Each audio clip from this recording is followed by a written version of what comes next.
Raymond Moody, MD, Ph.D., is the best-selling author of 11 books, which have sold over 20 million copies. His seminal work, Life After Life, has completely changed the way we view death and dying, and has sold over 13 million copies worldwide. His latest book, God is Bigger Than the Bible. Dr. Moody is the leading authority on the near-death experience, a phrase he coined in the late 70s. He is best known for his groundbreaking work on the near-death experience and what happens when we die. The New York Times calls Dr. Moody the father of the near-death experience. An inspiring individual who has inspired me on my journey through life as I've gone inward to, I guess, become more aware of my soul's awareness and my inner growth. I've come along the books that you've written and the many topics that you speak about. And today we'll be discussing one of your most famous topics, which is NDE'S, along with your background in Greek philosophy, which implies many of the things that we'll be talking about today. That's right. Yeah.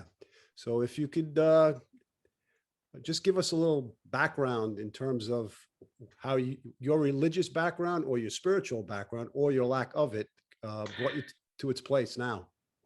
Well, it was basically a lack of it, Adam.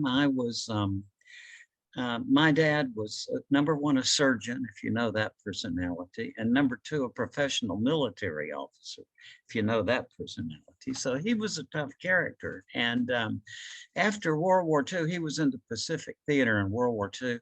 I sort of I just retrospectively, reconstructed that he probably, just saw horrific things in the war, and he came back kind of soured on religion. So I grew up pretty much free of religion, except that I had an aunt who was Jewish, Aunt Ruth, who was, she taught me a little bit of stuff. And then my dad, after World War II, settled in a little town, which was a lot of churches around, but he hung out with the Jewish physicians in town, which was a great boon to me because, these were very inquisitive people. And so I just grew up with that, just maybe a grace note of Judaism in my background, but not much else. And I went to the University of Virginia in 1962 to study to study astronomy, which was my childhood interest. And then immediately got taken away into philosophy. So I got my Ph.D. in philosophy. And then when I was reading Plato's Republic, my first few days in college, I learned about near-death experiences because Plato was very interested in these. And so then 3 years later, I met an actual living human being, Dr. George Ritchie, who had such an experience. So that's what awakened my interest in this, and then went on and taught philosophy for 3 years, mainly logic and philosophy of language and Greek philosophy, and then went to medical school and ultimately became a forensic psychiatrist, mostly working in a maximum security unit with paranoid schizophrenic killers mainly, but mass murderers and some serial killers. So, and all through this, I have continued to study these amazing stories, Adam, of near-death experiences, and have had the privilege and opportunity to talking with thousands of people from all over the world who had this happen to them. So that's my story of how I got into what I'm known for. Yeah, it's interesting because as I look introspectively into my life, and I look at the journey that I've been on regarding the ups and downs, the trials and tribulations, and how I've gone inward to just, I guess, test the waters of expansion, and testing those waters of expansion has brought me up the road of trying to understand all these different facets of life. There you go. And for example, a lot of people get involved in materialism as an ego-based expansion, going outward, and then some of us go inward on this journey. That's right. That's right. And your specific subject of near-death experiences has been a question. It's like I sometimes when I'm reading the books, I say to myself, why am I reading these books? Why am I interested in this subject so much? Which just Yeah. expands my whole horizon on all different types of subjects. Yeah, likewise. That's the same attitude I have. It's like Plato pointed out that the question of life after death is a kind of pivotal question. That is, that everything else kind of turns around it. So in a way, it's the most important question, I think. So in 1975, you coined the term near-death experience. Mhm. And how did you come up with that term? And what was the turning point of going up that road? Well, I had been interviewing lots of people over the years, and in 1973, one of my first year in medical school, I was actually invited to address the faculty on it. I hear all the time this story that poor Dr. Moody suffered under the medical community and was ostracized, but that never happened. My medical professors were very supportive for me, and I had lectured about this in April of 1973 to the medical school. And then based on that, a publisher in Atlanta saw and asked me to write a book. So I had to come up with some designation. My first try was perimortal visionary experiences.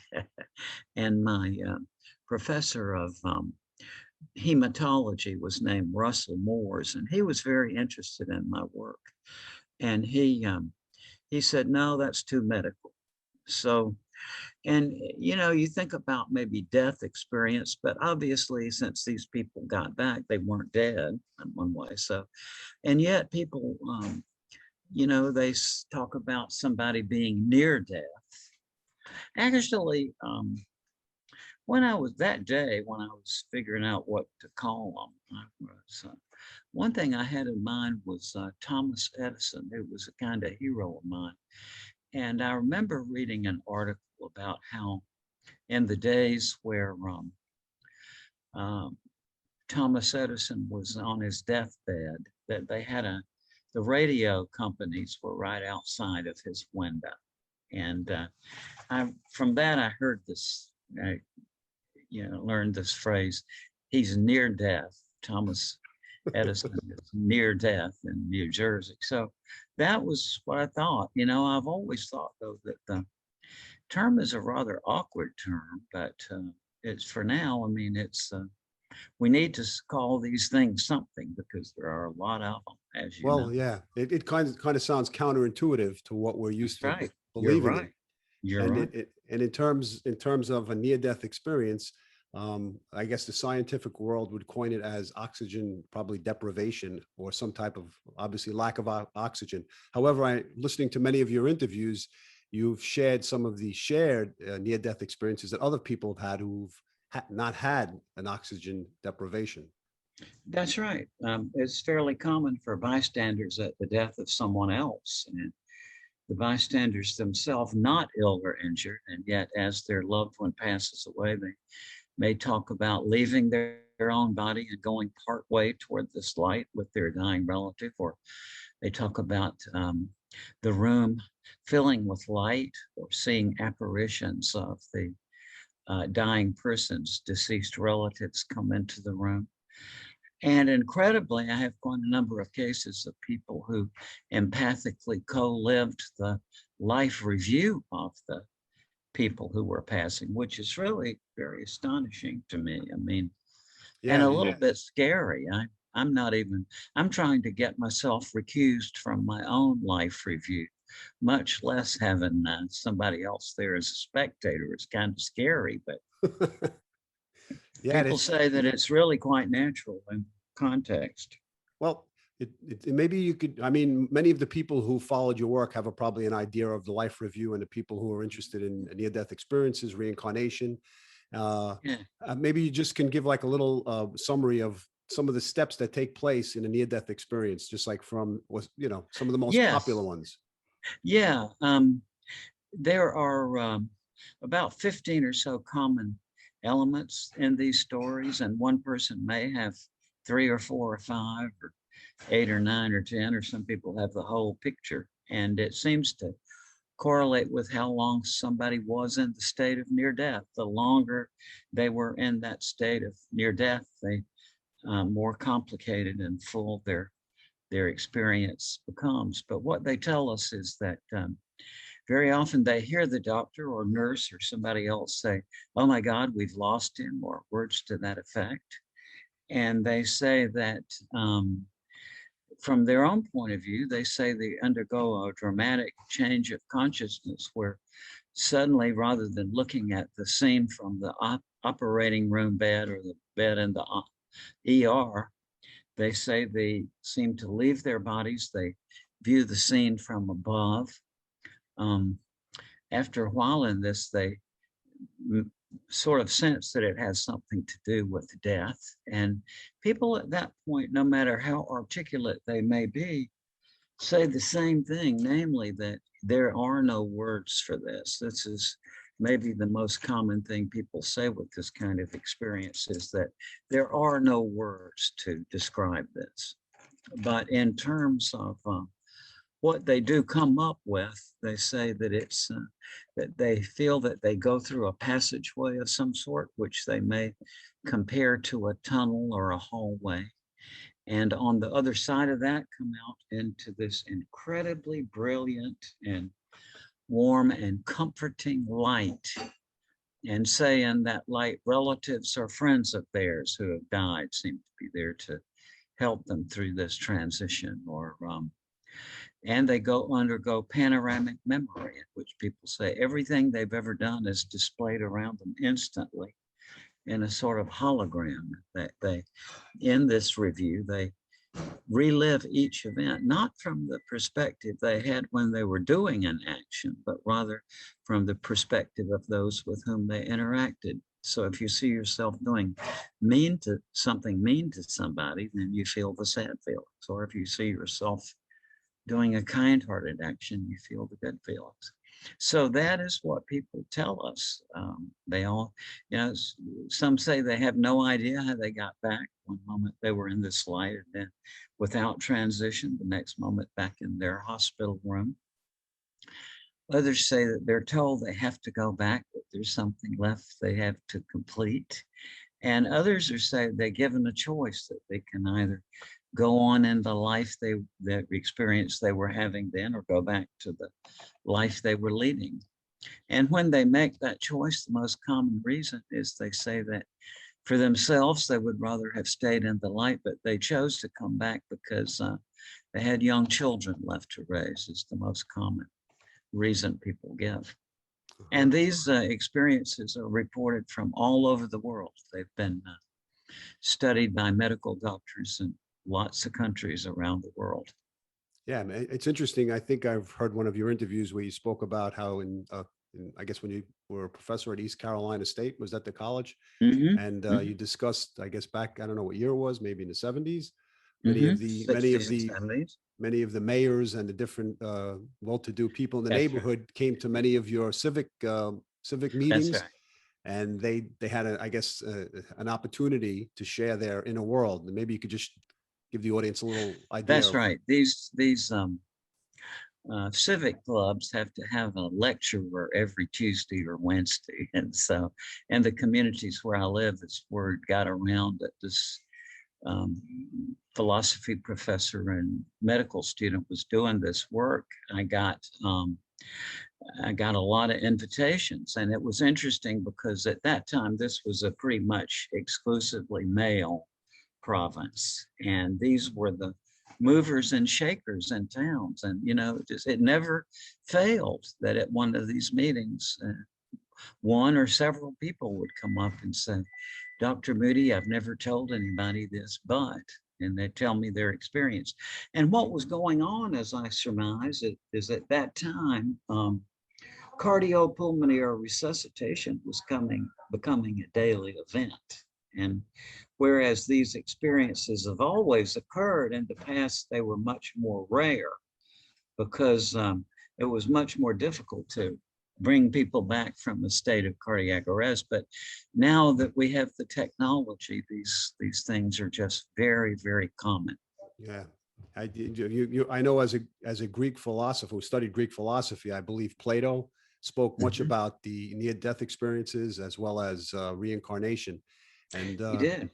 just maybe you could just fill the audience in a little bit on his knowledge Well, on this subject. Or in modern America in 2021, I guess that word Plato hits with a dull thud. And I have to, I've been taught philosophy for many years. I think that number one, I always tell my students at the very beginning that his name wasn't Plato. His name was Aristocles. And Plato was his ring name. He was a professional wrestler who won the gold medal in the Isthmian Games twice in wrestling. So in wrestling at that time, you could break your opponent's fingers as a legal move. So he's quite a dynamic person. He's the guy who started the university system that we know of. He founded the first university and just a really truly amazing guy.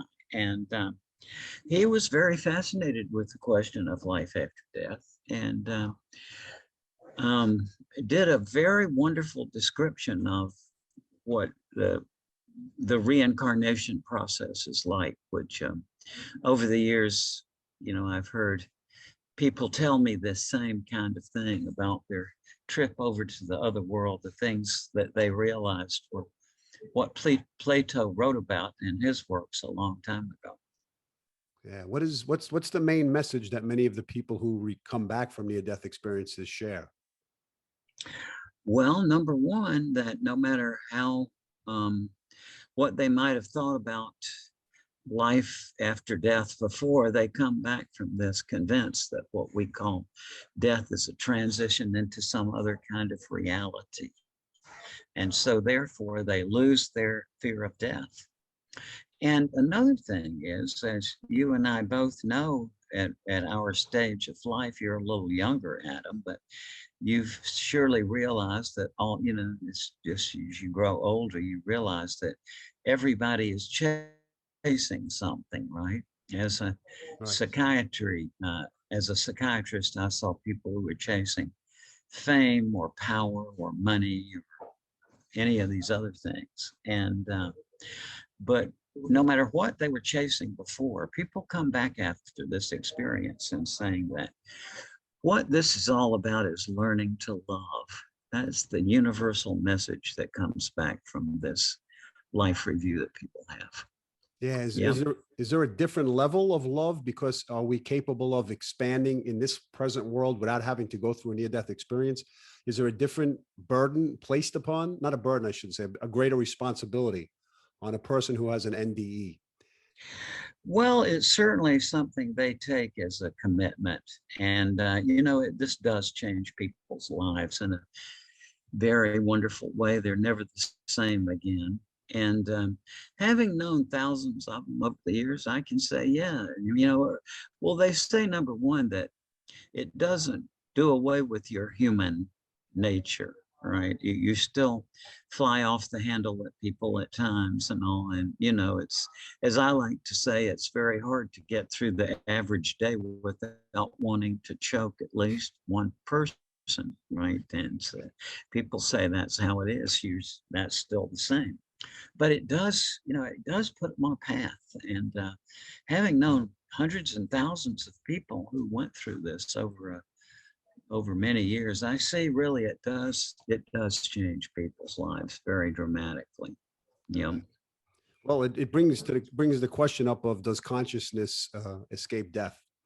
Uh, and that's a very interesting thing. I know how our consciousness is capable of expanding past our auric field and outward and creating mhm. energy, Reiki, distance healing, and the like. Um, so it's an interesting concept that I've thought And about, and I'm sure you've obviously investigated yourself. And I know Dr. Eben Alexander, who I interviewed, speaks mhm. about that tremendously.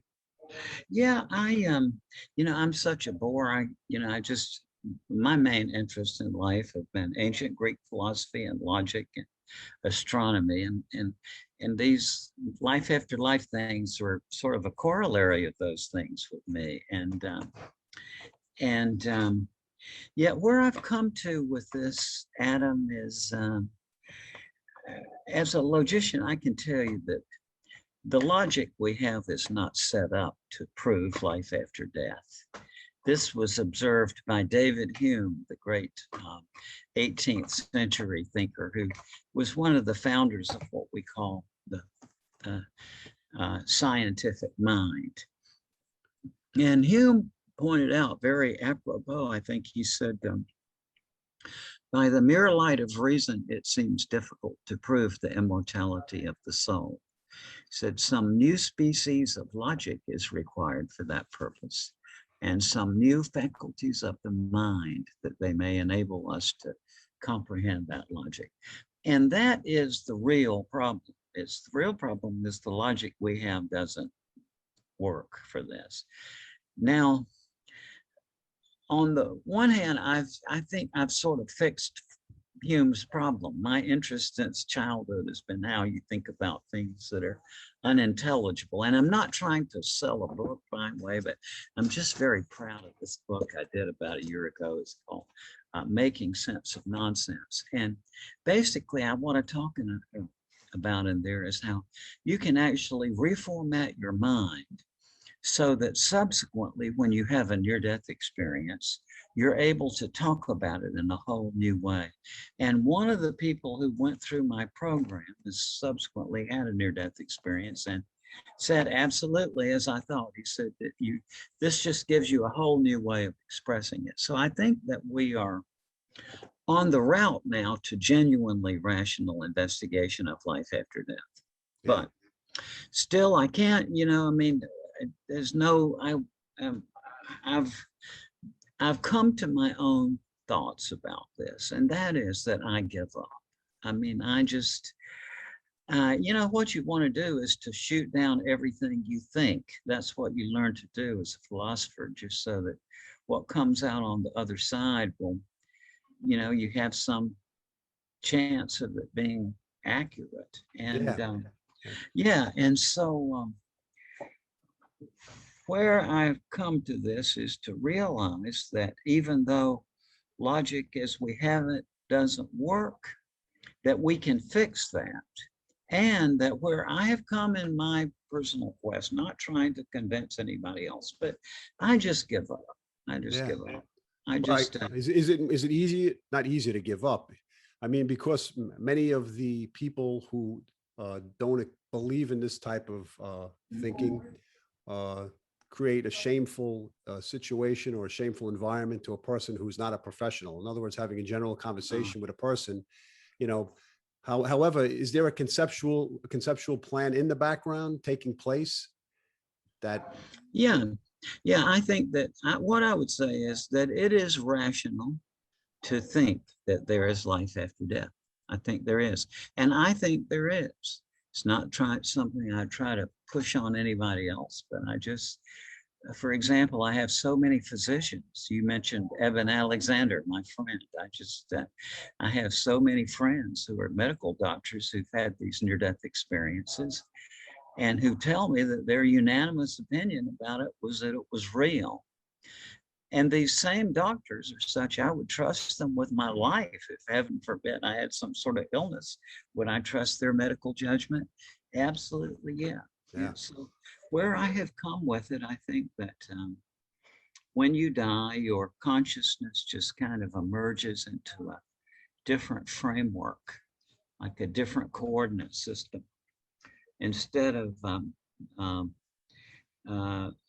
locating yourself by time and space, apparently the coordinate system there consists of love and information.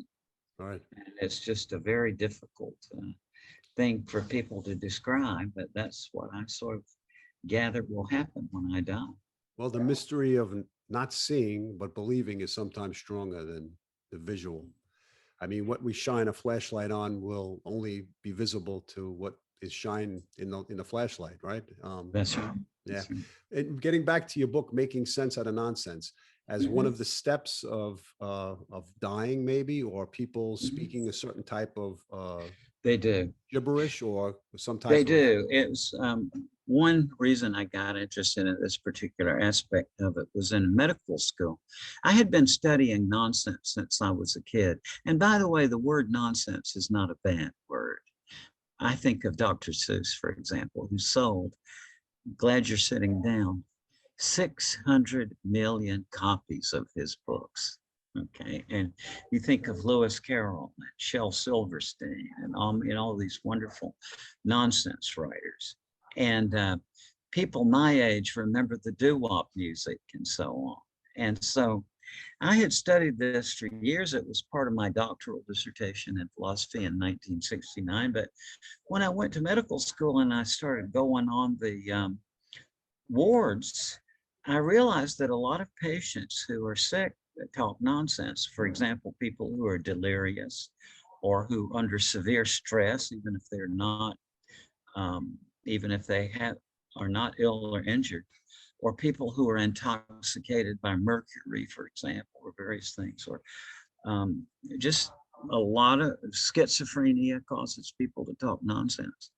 And so what I realized was that the nonsense that my patients were talking were the same types of nonsense that Dr. Seuss and Lewis Carroll and others wrote deliberately.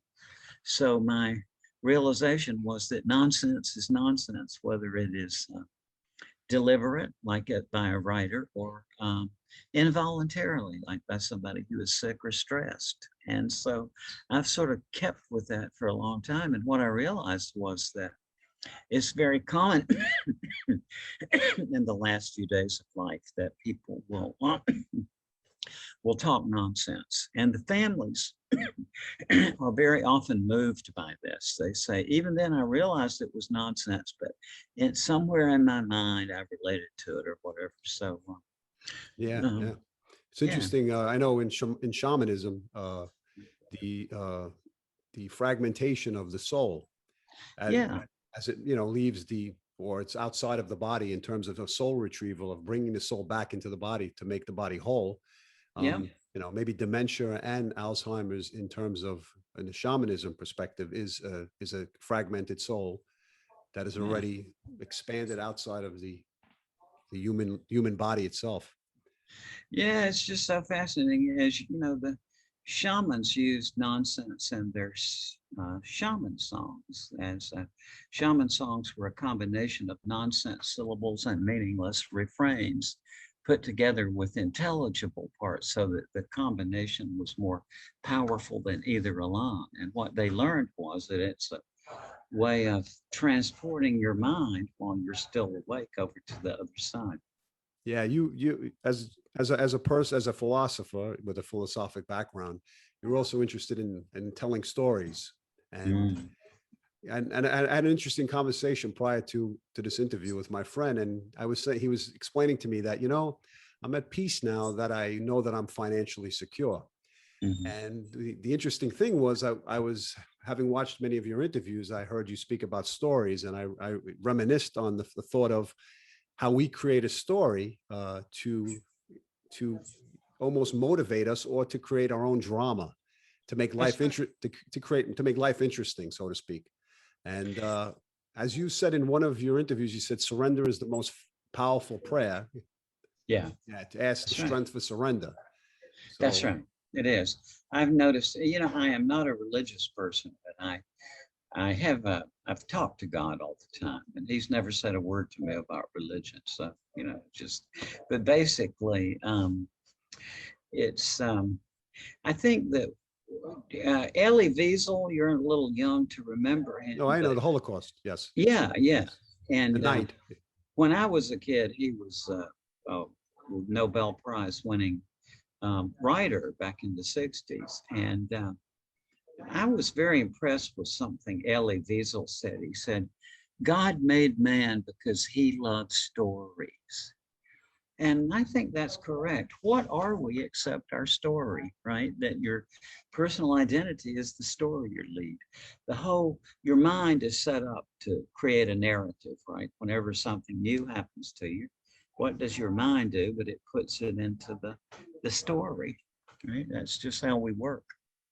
And movie makers know that people are set up to think in stories. There's I forgot what it is, the Klebnikov effect or something, where cinematographers know that when you present any two random images in sequence to people, no matter what they are, just out of a hat, you put these two random images in sequence, that the mind will start spinning a story to relate the two images. See, so we are narrative creatures. And I think that's basically what our life is that we are, we're stories.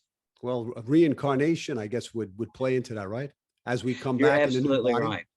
And You're absolutely right. David Hume, the historian, he said in his essay on immortality, he said that um, he felt that that reincarnation is the only view of the afterlife that a philosophical person could accept. And I think that might have been because, Hume as a historian was aware of the power of stories. So that would probably appeal to him as a historian as well. yeah, the subject of returning to a new life. And I think you had mentioned once Plato regarding the liquid of forgetfulness or drinking from the. That's right, water of forgetfulness. He said that just before you come over here, it's as though you take the drink of the waters of forgetfulness and forget all you know. And he said, some people drink a lot and they just come here dazed. And he said, but some people just take a few sips and they tend to remember their past lives. Yeah, I don't know about the waters of forgetfulness, but I know that the observation seems to be accurate. Yeah. Yeah, it's interesting because there are so many different stories related to people going back and actually finding relatives and people that were their children in another life. That's right. That whole subject is very interesting. It really is interesting. And since I started life as an astronomer, I've never been very optimistic of my chances of knowing much of anything. I've spent my life pursuing knowledge, but realized when I was 7 or 8 years old, looking through a telescope, that I love knowledge, but I'll never have much of it. But it is, that's how I've spent my life, is trying to find out things. Yeah. Your latest book printed this year is God is Bigger Than the Bible. That's right. We Are God's Stories. I think it's a 12 chapter book. I haven't read it. I've skimmed through it and I saw it's the last chapter, which was interesting, on God and the afterlife. Yeah, exactly. Yeah. It's basically God is Bigger Than the Bible, which you can get from Amazon, but it's I wrote that book because over the years, so many people have asked me about how God appears in these near-death experiences. So I kept notes on that, and I finally, a few years ago, I wrote, which is now published, this book, God is Bigger Than the Bible. And the reason I did it, Adam, was, I suspect you've probably been in the same situation, especially with this worldwide calamity that we're in now, that I think there are a lot of people out there who are looking for God, but who are turned off by organized religion. And they get intimidated by people throwing the Bible at them. And what I say in that book is that you can have a strong, loving, personal relationship with God without having to worry about the Bible or religion. So basically, that's what it is. It's what I've learned about God from the thousands of people I've talked with who had near-death experiences, who say that during their experiences, they felt they were in the presence of God. And, in 1991, I had that very experience. I was in a very tough time in my life, and I'd sort of wanted to give up. although it was turned out to have more of a physiological than a psychological basis. I had thyroid disease, and but I just had this personal experience of the presence of God, and I know what the great mystics meant who say that there's no words for it. It's the most amazing experience I've ever had in my life, I guess. And I'm just it's something you feel like it could go on forever and ever, and you would still be very happy to be in Yeah. that state. It's funny how many people I know are intimidated by the concept of religion itself. Mhm. And I had an interesting conversation. My friend and I were sitting talking to one another, and we came to the conclusion that I said that if you inherit the religion from your parents, it's almost like a financial inheritance where That's right. you didn't earn that specific knowledge of the foundation of it. But a That's right. person who struggles and comes to the conclusion of finding God has founded the real jewel and truth of what life has to offer. And I guess your That's book. right. That's right. Yeah, I think that's right. That we're here to learn to love, and it's also it has a dramatic structure to it too. I think that a lot of people. I did a year of geriatric psychiatry before I went into forensic psychiatry as my main interest. And during that year, I talked with a lot of very bright and articulate old people who were there for basically loneliness or situational stress or whatever. And I heard constantly during that year phrases to the effect, Raymond, the older I get, the more the impression develops as I look back on my life that it has been a kind of script or a movie or a play.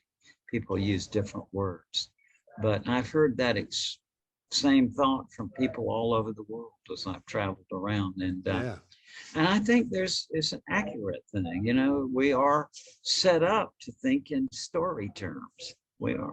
When we had a little conversation prior to the interview last week, and I think you mentioned like the easiest time of your life. And in terms of the story itself, when is the easiest or the part of our story that becomes the most fruitful? Is there a period in time? Well, maybe different people have different points of view, but personally, I just love this phase of life I'm in now. I'm 76, and I just, I've had my share of infirmities. Like right now, I'm having some sort of fatigue problem, kind of unexplained. But about a year and a half ago, I was diagnosed with what's called pernicious anemia, which is a situation where you can't absorb vitamin B12. And, far from being flustered or saying, oh, no, I have,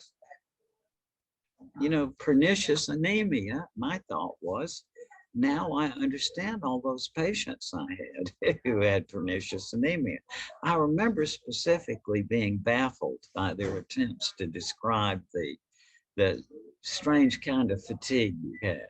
So to me, this is kind of a completion of my medical education on this thing. See, so it's a matter of perspective.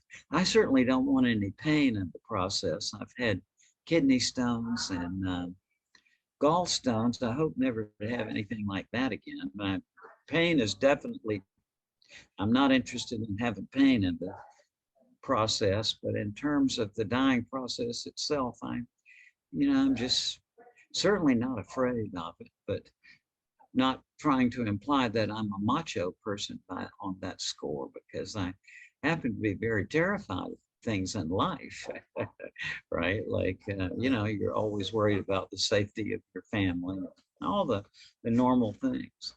Yeah, I guess it's part of the story. And Yeah, I guess living life is sometimes more frightening than the actual moment of death. it is for me anyway. I'm definitely, I think after working with for a long time with people who had done these terrible things like you read about in the National Enquirer, when I was going through that, it was so relentless. You had sometimes we'd have 15 patients a day to review in our process, and we had at any one time 120 very violent patients in that unit.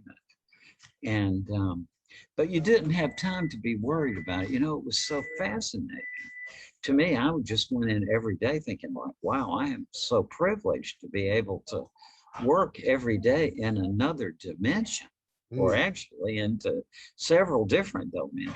dimensions a day. So that was wonderful. And yet, you know, it's been so interesting that in the past few years that's resurfaced thing. And I just think I watched that process in me, that the things I sort of shoved out of the way, then they sort of come up. And you know, I'm just really happy with the way that I've spent my life in pursuit of knowledge. I kind of worry at this point about my two kids who are still at home. You know, I mean, seriously, you know, I want to provide for them and so on. But, you know, I wouldn't trade my life in terms of this quest for knowledge I've had. Yeah. Yeah. Well, you're an eternal seeker. Yeah. Uh, And you are too, it sounds like. yeah, I am an eternal seeker. It's funny.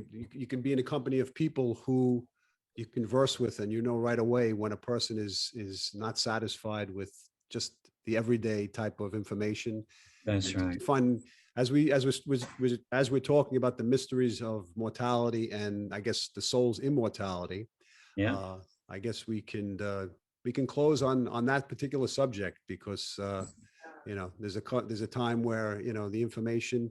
Uh, can be so expansive, and it's a great mystery to just keep the subject where it is. So I want to just thank you Yes. for being with me because I'm inspired, and I know the people who will listen to this will be inspired as well. And no matter how many times you tell the story or you know explain the process, it just adds even deeper to the mystery I of life never after get life. tired of it, Adam. I never get tired of it. It's just like I've heard thousands and thousands of these stories, and I can't wait to hear the next one. You know, and at the same time, it's you know, the concepts are very important too. What are we talking about life after death? And I think where we are in 2021 is that we have really a real chance to reformat our minds so that we can think about this biggest question of existence in a whole new way. And I think that's what's coming with this. Yeah, And yeah. by the way, may I say, I'm 76 now, so I'm a little further along in the process at you, but you'll learn at 76, you just say what you think. And I got to say, you are a really neat human being. Thank you very much. A pleasure Thank to you. meet you. Yes, it's a pleasure to meet you also. I'm 56. I'll be 56 this 56. July. Yeah. Yeah. And yeah, I'm honored to have been able to talk to you because Oh, for me, you know, most people when they speak to somebody who's on a different path, interviewing a movie star would be some type of uh, motivation. But when I had the opportunity to speak to you, in fact, I spoke to a few people in social work field, and they said, "Oh, you can interview Raymond Moody?" I said, "Yes." well, that's sweet. They were very intrigued to listen to the interview. So, Well, those are nice things to hear, but I don't believe them myself, Adam. I mean, you know, I don't go along with this self-esteem psychology, well, you know. our story, personal Yeah, story gets in the way. there you go. What I've decided, you know, I try to keep my self-esteem as low as possible. And I know it's a nice thing that people say these things, but you know, I know myself that I'm a very limited human being like the rest of us. But again, it's really been a wonderful treat to get to know thousands of people literally who went to the brink of death and came back. Yeah, Just yeah. what a stroke of luck I had. No travel agent sells those tickets. No, not yet anyway, but who knows in the future. That's true. That's true. Okay, so I want to thank you so much for being with me. I'm inspired, and yeah, very motivated to have taken this information in. So I thank you very much. Well, thank you so much, Adam. It's just been a delightful time. And thanks to all the people listening in, too. I just really appreciate people taking this time with us.